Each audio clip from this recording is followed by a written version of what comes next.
Assalamualaikum warahmatullahi wabarakatuh. Sebelum kita memulai pelajaran hari ini, kita lebih baik kita berdoa dulu ya. Berdoa mulai. Doa selesai. Oke, baiklah. Sebelum Ibu melanjutkan pelajaran ini, Ibu akan mengabsen terlebih dahulu ya teman-teman. Barangkali ada yang tidak masuk. Nanti kalau yang hadir bilang hadir, kalau yang tidak masuk apa alasannya. Pertama, absen pertama Mufida. Absen kedua Rizka. Absen ketiga Sofia. Absen keempat Nita Arifin. Kelima Nida. Oke, baiklah, semuanya hadir ya. Kemudian kita akan membahas bab 1 di pertemuan ganjil ini, di pertemuan pertama di semester ganjil. Apa sih, siapa yang tadi malam sudah belajar? Yuk, kita mempelajari tentang perilaku kedua orang tua dan guru. Tujuan pembelajarannya yang awal bagaimana sih?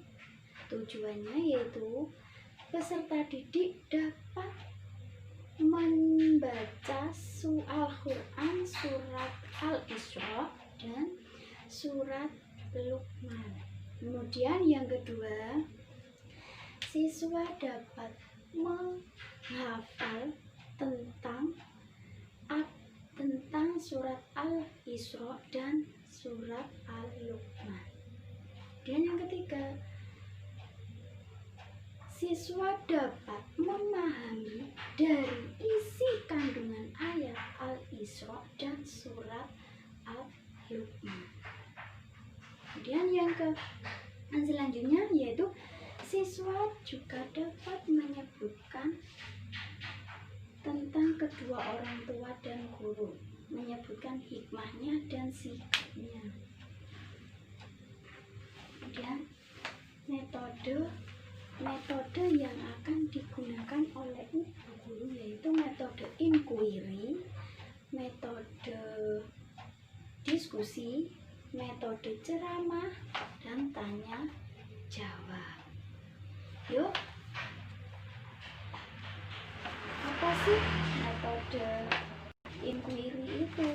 Nah, metode inquiry dengan langkah-langkah yang pertama, si ibu akan membagi kelompok dengan 5 kelompok, yaitu dalam satu kelompok ada 5 siswa ya.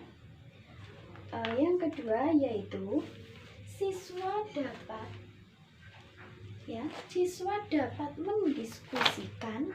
mendiskusikan materi yang sudah dibagi oleh guru. Kemudian yang ketiga, siswa dapat menyimpulkan materi. Dan yang terakhir, siswa dapat mempresentasikan kepada teman-temannya di depan kelas dengan 1 orang mewakili, tidak semua maju. Oke, baiklah, sudah mengerti? Tidak ada yang ditanyakan? Kalau tidak ada yang ditanyakan, mari kita buka halaman 6 KLKS Quran Hadis. Yuk. Yang pertama yaitu ayat Al-Quran yang sudah dijelaskan di awal tadi tentang berbuat baik kepada orang tua dan guru. Ini dijelaskan dalam surat Al-Isra ayat 23 sampai 24. Yang berbunyi bagaimana? Wa qada rabbuka alla ta'budu illa iyyahu wa bil walidaini ihsana. Imma yablughanna indakal kibara ahduhuma aw kilahuma fala taqul lahumā uffin wa la tanharhumā wa qul lahumā qawlan karīmā. Ya, ayat 24 berbunyi, wahfid lahuma janahat dulli minar rahmati wa qur rabbirhamhuma kama rabbayani shaghira, yang artinya dan Tuhanmu telah memerintah supaya kamu jangan menyembah selain Dia. Jadi maksud dari isi ini yaitu tidak boleh menyembah selain Tuhan. Kemudian yang kedua yaitu sekarang apa sih penjelasan dari surat Al-Isra ayat 23 sampai 24 itu? Yang pertama, anjuran kepada seluruh umat manusia untuk selalu berbakti kepada kedua orang tua. Ridho Allah. Apa yang dimaksud ridho Allah? Ridho Allah itu adalah ridho orang tua, murkanya adalah murka kedua orang tua. Ya, bagaimana Mbak? Sudah jelas? Kok ngomong sendiri ya? Kemudian yang selanjutnya yaitu anak-anak harus merendahkan diri di hadapan kedua orang tua dan guru. Kemudian yang kedua yaitu surat Al-Luqman. Surat Luqman ayat 13 sampai 17. Yuk kita baca bersama-sama. A'udzu billahi minasyaitonir rajim. Bismillahirrahmanirrahim. Wa id qala Luqmanu li ibni wa huwa ya'idu ya bunayya la tusyrik billah inna syirka la dzulmun 'adzim. Wa wassayna al-insana biwalidayhi hamalathu ummuhu wahnan 'ala wahnin wa fisaluhu fi amaini an nishkurli wa liwalidaini illa masyir wa in jahadaka la an tusrika bi ma laysa laka bihi ilmu fala tuti'huma wa sahibuhuma fid dunya ma'rufa wattaba' sabila man anaba ilayhi thumma ila marji'ukum fa unabbi'ukum bima kuntum ta'malun. Ya. Kemudian di sini ada kandungan surat Luqman juga. Apa sih kandungannya? Ada 3. Yaitu yang pertama, selalu mendirikan sholat dengan sebaik mungkin. Sholat harus tepat waktu ya. Kemudian yang kedua, melaksanakan perintah agama. Melaksanakan perintah agama berarti kita harus menjalankan untuk sholat, sholat itu puasa ya. Yang ketiga, selalu bersabar dengan cobaan. Jadi kita kalau mendapat cobaan tidak boleh marah ya, apalagi putus asa. Kita tetap memohon kepada Allah untuk memberi jalan supaya kita ikhlas untuk mendapat cobaan. Kemudian hadis-hadisnya ada, yaitu dijelaskan di hadis riwayat Muslim dari Abu Hurairah ya. Apa sih ada ikut tentang itunya? Sama, siapa yang rugi besar ya Rasulullah? Orang yang mempunyai kedua orang tua, orang tersebut tidak dapat masuk surga.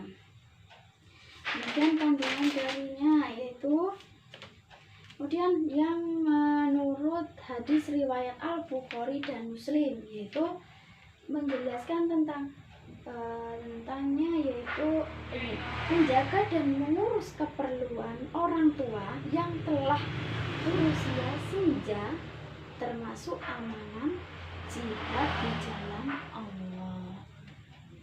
Yang kecil, sikap terhadap kedua orang tua dan guru. Bagaimana sikap kita kepada orang tua? Tidak boleh, kalau disuruh tidak boleh menggunakan kata-kata kasar, menolak tidak boleh menolak ya. Yang pertama yaitu menghormati kedua orang tua, itu harus. Yang kedua, merawat kedua orang tua ketika dia udah mulai masuk umur senja. Yang ketiga, menghormati kedua orang tua meski memiliki perbedaan pendapat, tidak boleh dimarahi. Karena itulah kedua orang tuamu yang melahirkan kamu. Kemudian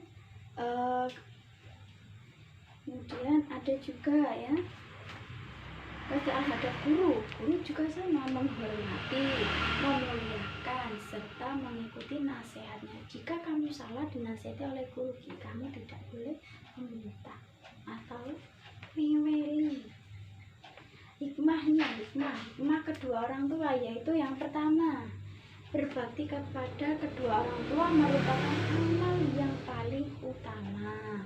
Terus berbakti kedua akan diluaskan rezeki dan diperpanjang umurnya. Yang kedua yaitu hikmah berbakti kepada guru. Ilmu yang kita peroleh akan menjadi berkah dalam kehidupan kita. Yang kedua, ilmu yang diperoleh dari guru akan menjadi manfaat bagi kita semua. Oke, Ibu akan merangkum, menyimpulkan ya. Ada yang ditanyakan? Ada yang ditanyakan tentang apa sih hikmahnya? Nah, sekarang Ibu akan menyimpulkan dulu ya. Perlu disadari bahwa orang tua telah memberikan kasih sayang sejak anak masih di dalam kandungan. Kamu dikandung orang tua dalam 9 bulan. Ketika lahir, orang tualah yang merawat, menjaga, dan mendidik anak hingga tumbuh dewasa. Ingat itu. Begitu pula banyak jasa-jasa orang tua yang tidak terhitung jumlahnya. Selain itu, orang tua, guru juga memiliki peran yang sangat penting. Kalau kamu tidak ada orang tua, tidak bisa lahir. Kalau kamu tidak ada guru, tidak bisa jadi orang yang berguna. Ya, namun seiring berkembangnya zaman, banyak kita jumpai anak-anak yang berani dengan guru ataupun orang tua. Atau melukai, menyakiti, tidak boleh ya anak. Ya, kemudian jadi kita harus Kita harus menghormati orang tua dan juga guru. Oke? Sampai situ. Kita akan membagi kelompok ya.